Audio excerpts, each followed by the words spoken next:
Panorama group, जो सोचता है वो करता है। नमस्कार, भारत लाइव पे आप सभी दर्शकों का बहुत बहुत स्वागत है। लोकसभा 2024 के चुनाव के साथ तैयारी शुरू हो गई है। सीटों के बंटवारे पर एनडीए गठबंधन में मंथन चल रहा है। सीट कैसे बंटवारा करेंगे? नीतीश कुमार की पार्टी के आने की वजह से जो एनडीए गठबंधन के घटक दल हैं, मांझी की पार्टी हो, चिराग पासवान की पार्टी हो, उपेंद्र कुशवाहा के आरएलएम मोर्चा हो यानी कि राष्ट्रीय लोक मोर्चा हो, या पशुपति पारस का गुट है, इस बात के लिए चिंतित है कि हमारा सीट कैसे बटेगा। आरएलएम जो उपेंद्र कुशवाहा की नई पार्टी है, निर्वाचन आयोग की तरफ से ये पार्टी का नाम और ये दे दिया गया है सब कुछ, उस पर अब उपेंद्र कुशवाहा की दावेदारी बढ़ गई है। कहा जा रहा था कि उपेंद्र कुशवाहा 3 सीटों की मांग लगातार कर रहे हैं, तो ऐसे में अब नेगोशिएशन पावर उपेंद्र कुशवाहा का बढ़ चुका है। चूंकि उनकी जो पहली पार्टी थी आरएलजेडी, जो पूर्व में रजिस्टर्ड नहीं थी, जब जदयू से अलग हुए थे तो उपेंद्र कुशवाहा ने इस पार्टी का निर्माण किया था, लेकिन जब रजिस्ट्रेशन नहीं हुआ था तब ये हो रहा था कि भाई रजिस्ट्रेशन तो हुआ नहीं है, तो हो सकता है कि 2 सीट पर उपेंद्र कुशवाहा को लड़ाया जाए, या फिर बीजेपी की तरफ शिफ्ट किया जाएगा, या फिर जदयू की तरफ शिफ्ट किया जा सकता है। तो अब उनकी पार्टी जो राष्ट्रीय लोक मोर्चा है, वो रजिस्ट्रेशन होने के बाद जो उनका नेगोशिएशन पावर है वो काफी ज्यादा बढ़ चुका है। और इधर सीटों के बंटवारे के मसले पर काफी ज्यादा गहमा गहमी तेज है। नीतीश कुमार की पार्टी 17 सीटों पर अड़ी हुई है कि 17 सीटें ही चाहिए। 2019 में 17 सीटों पर हम लड़े थे, फिर भी अभी भी वही चाहिए। लेकिन अगर देखें तो भारतीय जनता पार्टी ये चाहती है कि जदयू को इस बार ज़्यादा सीट ना दिया जाए। लोकसभा में 8 से 10 सीटों पर चर्चा चल रही है जदयू की। वहीं 8-10 सीट बिहार में, बिहार के बाहर उन राज्यों में चर्चा चल रही है सीट देने की जहां पर पूर्व में जो जदयू के प्रत्याशी खड़े किए गए थे। यानी कि नीतीश कुमार को राष्ट्रीय पार्टी बनाने के लिए चर्चाएं बीजेपी कर रही है। अब ऐसे में नीतीश कुमार मानते हैं कि नहीं मानते, ये तो चर्चा का विषय बाद में है। लेकिन इन सब के बीच में जो महागठबंधन है उसने अपना सीट का बंटवारा कर लिया है।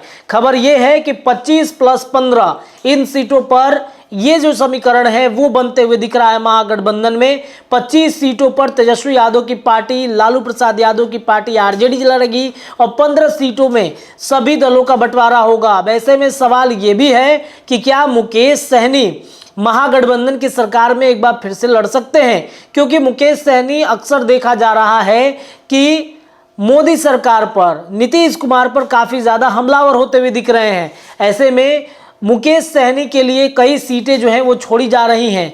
चिराग पासवान ने अपना मूड बदल दिया है मुकेश सहनी के लिए।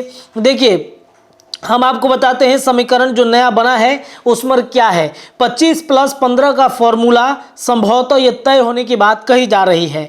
कम से कम आरजेडी 25 सीटों पर लड़ेगी, 15 सीटों में बाकी सहयोगियों को मौका देगी। ऐसे में 8 सीटों पर कांग्रेस होगा, 4 में माले होगा, 3 लेफ्ट होगा, बाकी बचे मुकेश सहनी, पप्पू यादव जैसे नेता।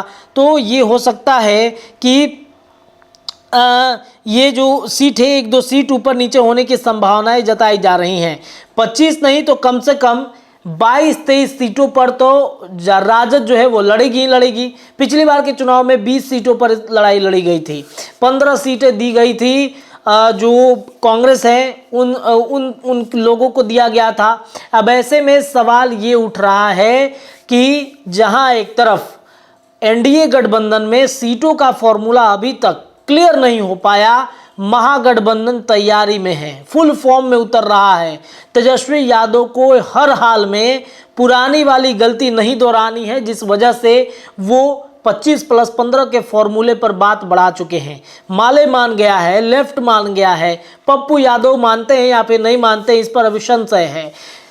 मुकेश सहनी मानेंगे कि नहीं मानेंगे, इस पर अभी भी संशय है। लेकिन जैसा कि हमारे संपादक दिल्ली से लौटने के बाद एक बात बता रहे थे कि मुकेश सहनी ने दिल्ली में बीजेपी के शीर्ष नेताओं के साथ मुलाकात की है। देखते हैं क्या कुछ होता है। लेकिन 25+15 का फॉर्मूला महागठबंधन ने अपने लिए तय कर लिया है। हालांकि कुछ सीटों पर ऊपर नीचे होने का बात भी है, ये अभी संभावित है। सीटों के बंटवारे पर चर्चा कहीं ना कहीं तेज होती हुई दिख रही है। फिलहाल इस खबर में इतना ही। जुड़े रहिए भारत लाइव के साथ, तमाम अपडेट जारी है। धन्यवाद। पनोरमा ग्रुप, जो सोचता है वो करता है।